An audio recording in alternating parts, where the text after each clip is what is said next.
ক্ষমতাটা এতই প্রিয় ছিল, এতই লোভনীয় ছিল যে দেশের মানুষ ভোটও দিতে পারবে না।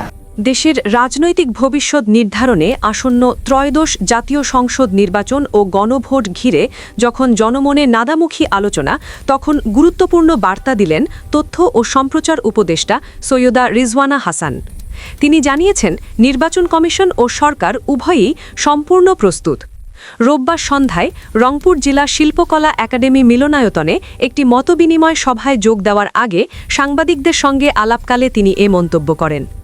সৈয়দা রিজওয়ানা হাসান বলেন, নির্বাচনের সবচেয়ে বড় স্টেক হোল্ডার হল রাজনৈতিক দল ও সাধারণ ভোটাররা, আর তারাও প্রস্তুত। তিনি আশা প্রকাশ করেন, ভোটাররা বিপুল উৎসাহ ও উদ্দীপনার মধ্য দিয়ে তাদের ভোটাধিকার প্রয়োগ করবেন। তিনি আরও বলেন, দীর্ঘদিনের পুঞ্জীভূত ক্ষোভ থেকেই দেশে একটি গণ অভ্যুত্থান সংঘটিত হয়েছে। কোটা সংস্কারের দাবি দিয়ে শুরু হলেও শিক্ষার্থী ও সাধারণ মানুষের ওপর যে ধরনের রাষ্ট্রীয় নির্যাতন ও বর্বরতা নেমে এসেছিল, সেখান থেকেই প্রকৃত পরিবর্তনের দাবি জোরালো হয়। তথ্য উপদেষ্টা স্পষ্ট করে বলেন, অন্তর্বর্তী সরকারকে শুধু একটি গতানুগতিক নির্বাচন সম্পন্ন করার জন্যই আনা হয়নি, বরং সরকার ৩টি বড় এজেন্ডা নিয়ে কাজ করছে: সংস্কার, বিচার ও নির্বাচন। তিনি জানান, সংস্কার কার্যক্রমে সম্পূর্ণ স্বচ্ছতা নিশ্চিত করতে সরকার নিজের নিয়ন্ত্রণের বাইরে রেখে বিশেষজ্ঞদের সমন্বয়ে গঠিত সংস্কার কমিশনের মাধ্যমে মতামত গ্রহণ করছে।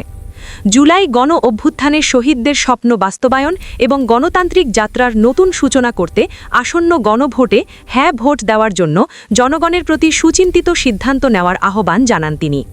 সাংবাদিকদের সঙ্গে কথা বলার পর জেলা প্রশাসনের উদ্যোগে আয়োজিত গণভোট প্রচার ও ভোটার উদ্বুদ্ধকরণ সভায় অংশ নেন তথ্য ও সম্প্রচার উপদেষ্টা।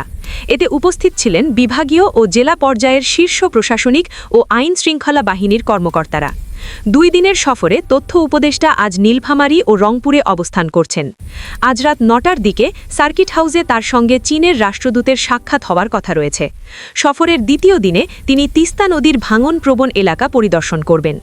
নির্বাচন, সংস্কার ও গণভোট, এই 3টি সিদ্ধান্তই নির্ধারণ করবে দেশের আগামী দিনের পথ চলা। আপনি কি ভাবছেন এই গণভোট ও নির্বাচন নিয়ে? আপনার মতামতই হতে পারে পরিবর্তনের সবচেয়ে বড় শক্তি। আপনি দেখছিলেন এনএলবি নিউজ। সাথে থাকার জন্য ধন্যবাদ। পরবর্তী আপডেট জানতে এখনই সাবস্ক্রাইব করুন আমাদের চ্যানেল। ধন্যবাদ।